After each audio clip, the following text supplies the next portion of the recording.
टीचरों की नियुक्ति हो गई है, बिल्डिंगें नहीं है। इनसे पूछिए, इनके कार्यकाल में इनके साले जी ने एक आईएएस की पत्नी को जिंदा जलवा दिया समस्तीपुर में। बिल्डिंगें खाली पड़ी हैं, वहाँ पे जानवर बनते हैं, कुत्ते पेशाब करते हैं। तो बिहार की अगर राजनीति चमकानी है तो योगी जैसा मुख्यमंत्री वहाँ पे बैठना चाहिए। राहुल गांधी ने, चूंकि वो एक मुस्लिम है, मैं ऑन रिकॉर्ड कह रहा हूँ, आप ये चैनल पे डालिए, राहुल गांधी मुस्लिम है। मुस्लिम है। मैं एक बार नहीं 1000 बार ये बात कहूंगा और मैं पूर्व कहूंगा। देश का दुर्भाग्य है कि राहुल गांधी जैसा बेवकूफ और निकृष्ट व्यक्ति विपक्ष में बैठा हुआ है।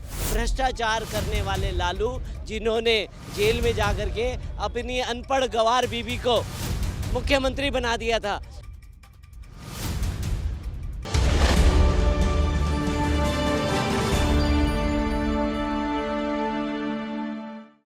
नमस्कार, आप देखें द न्यूज़ 15 और आपके साथ मैं सुमिका। इस वक्त मैं दिल्ली के कैनॉट प्लेस में मौजूद हूं और आज का हमारा विषय जो है काफ़ी चर्चित विषय और काफ़ी खास विषय है। एक तरफ जहां बिहार से खबर आ रही है लगातार कि बिहार में जो है पुलों के गिरने की चर्चा काफ़ी ज़्यादा हो रही है। एक तरफ जहां कल की अगर हम बात करें, कल सारण जिले में एक पुल गिर गया है। उससे पहले की बात करें, उससे पहले भी लगातार सहारनपुर में 3 से ज़्यादा जो है पुल गिर चुके हैं और इस पर जो है लगातार विपक्ष जो है निशाना साध रहे हैं नीतीश कुमार पर। तो उस पर जो जनता यहाँ मौजूद है उन पर जानते हैं कि क्या कहना चाहेंगे। देखिए कि आरजेडी के साथ में जेडीयू का गठबंधन था। बीजेपी के जीतने के बाद में तुरंत नीतीश इधर आ गए थे और बिहार का रिकॉर्ड ही ये रहा, बीजेपी कभी परमानेंट गवर्नमेंट आई नहीं है। क्यों? बीजेपी को वहाँ पे मेजोरिटी ही नहीं मिली है। अगर बीजेपी को मेजोरिटी मिली होती तो आप उनके ऊपर आरोप लगा सकते थे। अभी 4 दिन हुए हैं, अभी नीतीश इधर आए हैं, क्योंकि बिहार का यही हाल है। अभी भी रोडों की हालत खस्ता है। जो इन्होंने टीचर की जॉब निकाली थी, ढोरा पीट रहे थे, ये कर दिया वो कर दिया, कुछ नहीं है। वहाँ टीचरों को सैलरी मिल नहीं, वहाँ स्कूल ही नहीं है। बहुत से टीचर यूपी के ऐसे गए, शाहजहांपुर हरदोई के बता रहे थे बच्चे कि वहाँ गए, वहाँ स्कूल ही नहीं है, पढ़ाएंगे किसको? टीचरों की नियुक्ति हो गई है, बिल्डिंगें नहीं है, बिल्डिंगें गिर गई हैं। कहीं तालाब के पास, गांव के किनारे, कहीं तालाब के पास होती, नहर के पास, लोग वहाँ के ईंटें का कर दी। तो इस तरीके का चल रहा था। पुल है, कई बार बिहार में घटना हो चुकी है, क्योंकि जहाँ पे भ्रष्टाचार हो रहा है। सबसे बड़ा बिहार का दुर्भाग्य है। यूपी का भाग्य जब जगह तो एक बीजेपी गवर्नमेंट आई है, तो एक ईमानदार गवर्नमेंट मिली, उसने बीजेपी का कुछ हद तक सुधार किया। क्या अभी 7-8 एक्सप्रेस वे, मतलब 5-6 तो बन ही रहे हैं, तो 2-3 बन भी गए हैं। तो यूपी का एक रोडों का जाल बन चुका है। इंफ्रास्ट्रक्चर पर नितिन गडकरी ने बहुत ज़्यादा जोर दिया। बिहार के अंदर सबसे ज़्यादा करप्शन चल रहा है।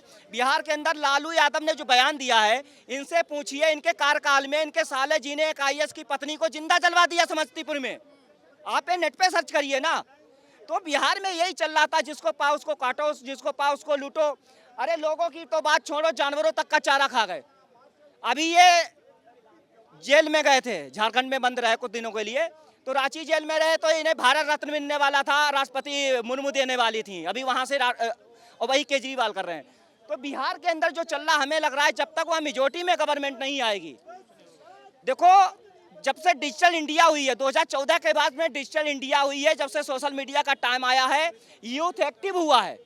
यूथ एक्टिव हुआ है। अब इन लोगों को पहले हु हल्ला करके माइक से बोल के चुनाव जीत जाते थे। इनको जो पहले के जो कुछ नेता थे, वो इन्हें प्रकट करके मुलायम सिंह को यूपी में बनाया, रथ यात्रा रोक के इन्हें बिहार में बनाया, तो उस समय ये चल गए।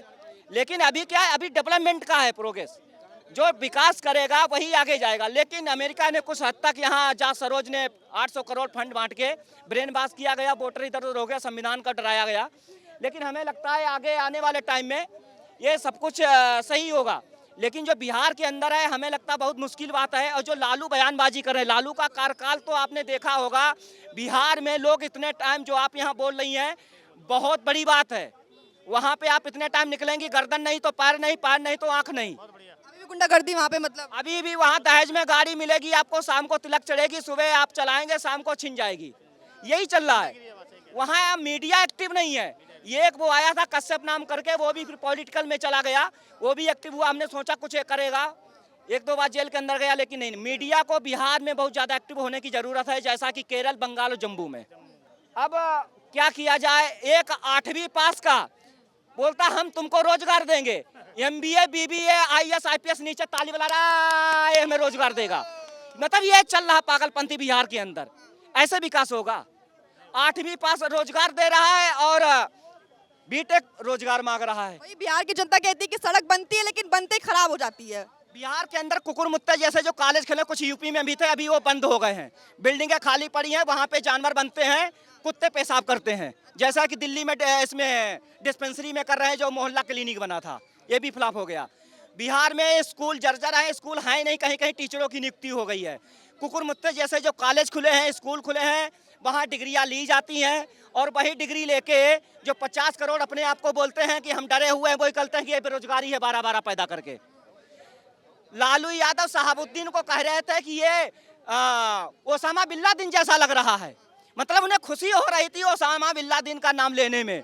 तो वैसे फिर बिहार में विकास हो रहा है, आने वाले टाइम में पुल गिरेंगे, टनल्स गिरेंगे, ब्रिज गिरेंगे, यही हो रहा है। और आपने कहा लालू प्रसाद तो वो है जो जानवरों का चारा खा गए। अब वो जो जानवरों का ही चारा खा गया, उससे क्या वो रख सकते हैं आप? उसके मतलब वो क्या है, कुल मिला करके ना, भ्रष्टाचार करने वाले लालू, जिन्होंने जेल में जा करके अपनी अनपढ़ गवार बीबी को मुख्यमंत्री बना दिया था। उनका बेटा तेजस्वी 8वीं पास, वो क्या बन गया, उप मुख्यमंत्री। जब ऐसे लोग सत्ता पे बैठेंगे तो क्या होगा? सत्ता पे ऐसे लोग बैठेंगे तो भ्रष्टाचारी करेंगे। अब आप देख रहे हो ना, धड़ाधड़ पुल गिर रहे हैं, तो ये इनके जो करे हुए भ्रष्टाचार है वो आप गिर रहे हैं। और उनका पता भी चल रहा है कि बिहार में इन लोगों ने क्या काम करा। तो बिहार की अगर राजनीति चमकानी है तो योगी जैसा मुख्यमंत्री वहाँ पे बैठना चाहिए, जो कि बिहार की जनता को भी आगे बढ़ाए और बिहार के लिए काम करे। अब देखिए यहाँ पे क्या हो रहा है, यूपी में अब योगी जी को डाउन करने की प्रक्रिया चल रही है, चाहे केंद्र की तरफ से हो चाहे राज्य की तरफ से हो। अमित शाह जी ये कहते हैं कि 300 पे ऐसे है कि मुझे ये पसंद नहीं थे, ठीक है ना। तो उनकी योगी जी के ऐसे 4 काम बताइए जो बढ़िया है पब्लिक में। योगी जी के 4 काम पूछ रहे हैं, बढ़िया। देखिए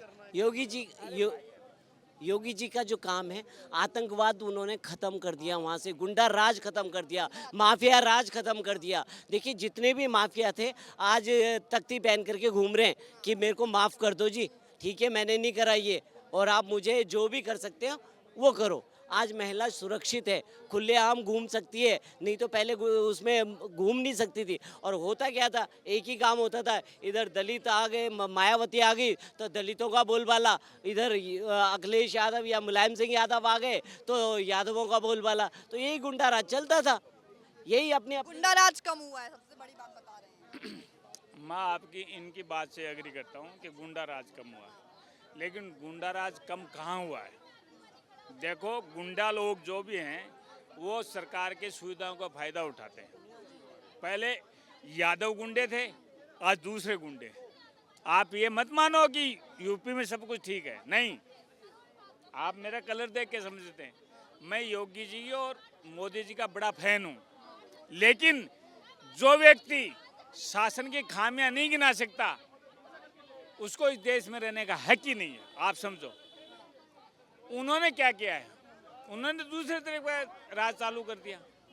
आप समझो, आज आप पुलिस थाने में चले जाओ यूपी के, पहले जो काम 1000 रुपये में होता था आज 20,000 रुपये में होता है। एक बात बताएं। हाँ, देखिए मैं ये कहना चाहता हूँ, जैसे हमारे आदरणीय पूनिया जी कह रहे हैं कि योगी जी के इसमें भी बहुत कमियां हैं, मोदी जी के शासन में भी बहुत कमियां हैं। यदि कोई भी व्यक्ति ऐसी टिप्पणी करता है तो बिल्कुल हो सकता है वो सही कह रहे हो, जब वो पॉइंट गिनाएंगे तो उसका विश्लेषण होगा, एनालिसिस होगा। बट उन्हें सबसे पहले उनके शब्द ये होने चाहिए कि हाँ जी, compared to Congress when we are talking of the central government, या कंपेयर टू मायावती और अखिलेश और Mulayam, this government is very very good, better. उसके बाद उन्हें कहना चाहिए कि हाँ, हालांकि इनमें फिर भी कुछ कमियां हो सकती है। पहले उन्हें प्रशंसा करना नहीं, पहले आपको ये प्रशंसा की एक लाइन जरूर बोली जानी चाहिए। जिस प्रकार बड़े बड़े गैंगस्टर्स को, जिन्होंने पता नहीं कितनी हजारों एकड़ गरीबों की, जिसमें सभी संप्रदाय के लोग थे, भूमियों पे कब्जा करके अपनी झुग्गी बस्तियां बसा के उनसे वो पैसा लेते थे, लैंड माफिया बने हुए थे, जिस प्रकार से योगी सरकार ने ध्वस्त किया है, वैसा काम कांग्रेस तो छोड़िए मत, ना मुलायम सिंह यादव ने कभी किया। उल्टा वो मुलायम सिंह की सरकार ने तो आतंकवादियों से मुकदमे हटा लिए थे। वो तो जब हाई कोर्ट का डंडा पड़ा तो उन्हें मुकदमे उनके ऊपर वापस डालने पड़े। तो उस तरह की गंदी सरकारें देखी हैं यूपी ने। और मैं हमेशा कहता था उत्तर प्रदेश के लोगों को, मैं आपकी बात से मतलब डिनाई नहीं कर रहा, इन्होंने मेरे को मौका नहीं दिया। आपने मेरे को इसलिए मौका नहीं दिया, मतलब कंपेरेटिवली जो पहले की सरकार चल रही है उनसे योगी जी का ठीक है, लेकिन आप किसी चीज को 100% परफेक्ट बता रहे हैं वो गलत है।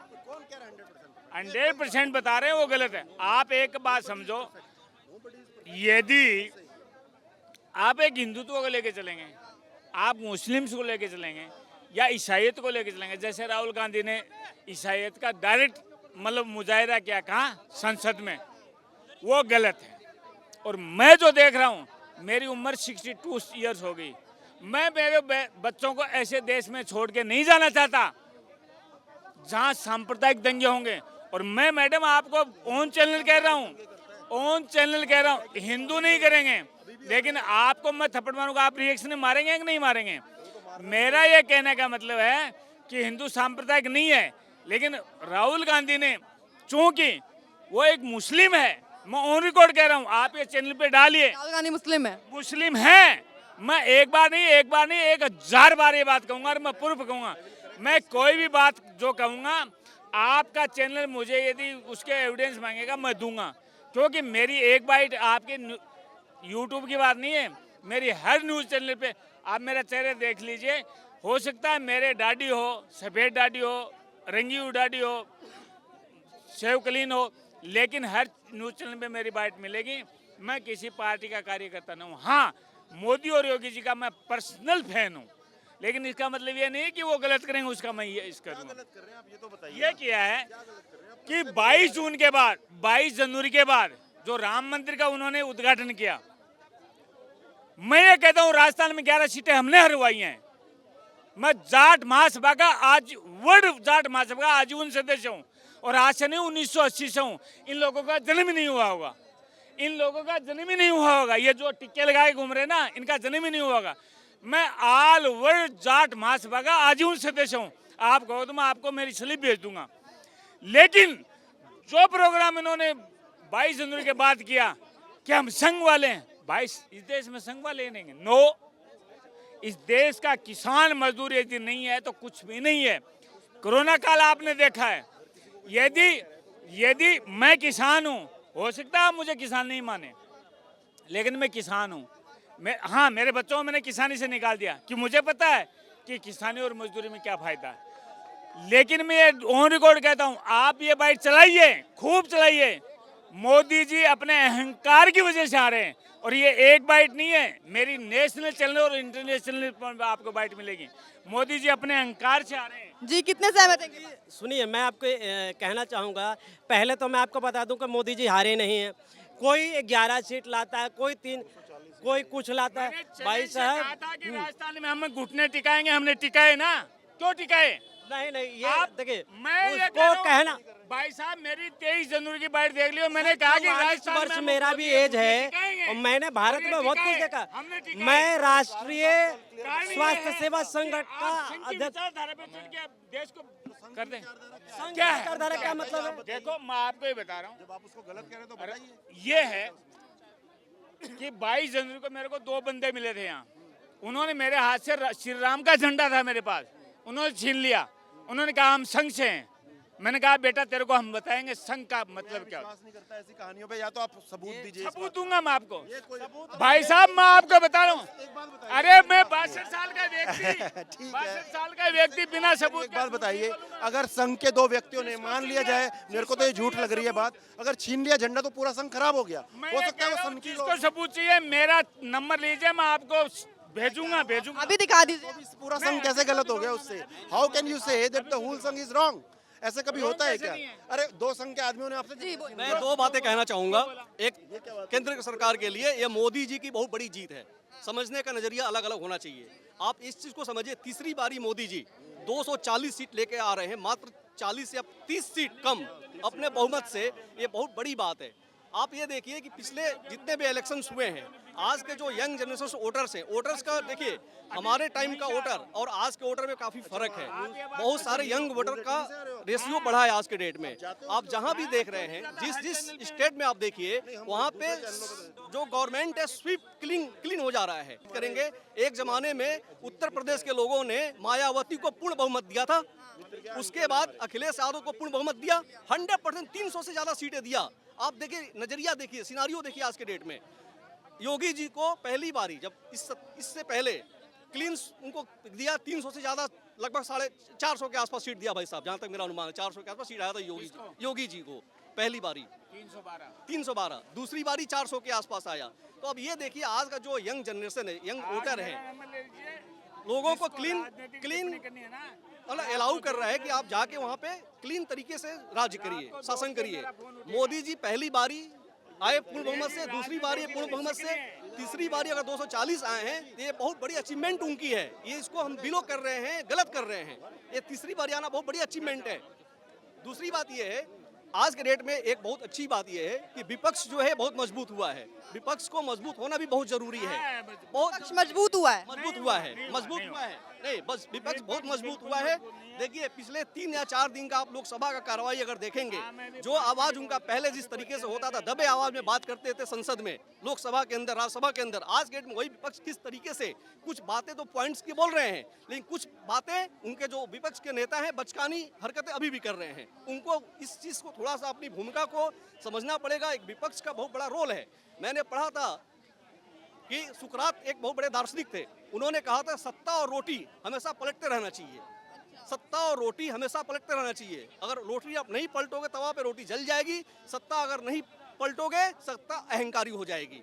इस वजह से कौन दार्शनिक था? सुकरात दार्शनिक। मैं ये कह रहा हूँ आप विदेशी दार्शनिक पे जो था, आपके अपना चाणक्य था देश का, उस पे क्यों नहीं जाते? सुनिए, नहीं यही देश की विडंबना है कि विदेशों में भरोसा करेंगे, विदेशों की बात नहीं है। अपने आदमी पे भरोसा। सुकरात अरे नहीं है। सीखा किसने? सुकरात 1300 के दार्शनिक थे। सीखा कहाँ से? सीखने की सीखा बात कहाँ नहीं से? है। आज के उसने डेट में सीखा आप कहाँ से? देखिए, आज अहंकारी चाणक्य आप से ये कहते हो कि विपक्ष का, देखो मैं नहीं कहता मोदी जी, मैं भी भाई साहब की तरह मोदी जी का प्रशंसक हूँ, योगी जी का प्रशंसक हूँ, लेकिन इनके बात से सहमत हूँ कि अहंकार नहीं आना चाहिए। हाँ। आज के डेट में हमारे सरकार के अंदर अहंकार आ गई थी। देखो सत्ता के अंदर राहुल गांधी ने भी तो यही बयान दिया कि हिंसा बढ़ गई है। मैंने आपसे क्या बोला, राहुल गांधी भी अभी बचकानी हरकत कर रहे हैं।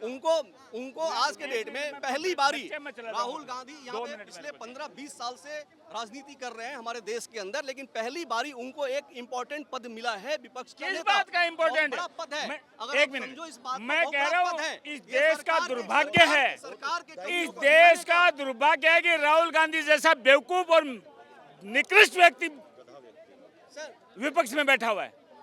समझने और का- मैं आपको बताऊं 1927 से मैं अकेला नहीं हूं।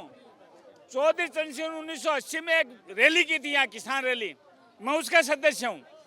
मैं ये कह रहा हूं कि यदि मोदी जी के पास थोड़ा सा भी ह्यूमर ऑफ सेंस राजनीतिक है तो हम जैसे आदमी को आगे प्रमोट करें। मैं आपको एक बात कहूं, क्योंकि आप क्या समझते हैं मोदी जी संघ की वजह से? नहीं, हम कम से कम 11 लाख बंदे यहाँ इकट्ठे हुए थे। उन्होंने शपथ खाई थी जब तक इस गांधी कांग्रेस को दफन नहीं कर देंगे हम ना सांस से बैठेंगे ना चैन से जिएंगे। मैं ये बताता हूँ, लेकिन जैसे चाणक्य ने कहा था, यह मेरी बाइट आप समझो, जैसे चाणक्य ने कहा था विदेशी माता का पुत्र कभी भी देशी नहीं हो सकता, वो उसने साबित कर दिया विपक्ष के नेता बनते ही। अरे किस बात का घमंड है? जो आदमी 9% वोट लेके बैठा हुआ था और उसको 18.5% वोटिंग मिल गई, क्या समझते हो अपने आप को? इधर ही हम अपना जो है आज का शो खत्म करते हैं और वही देखते रहिए द न्यूज़ 15। कैमरामैन गोविंद के साथ में सुनते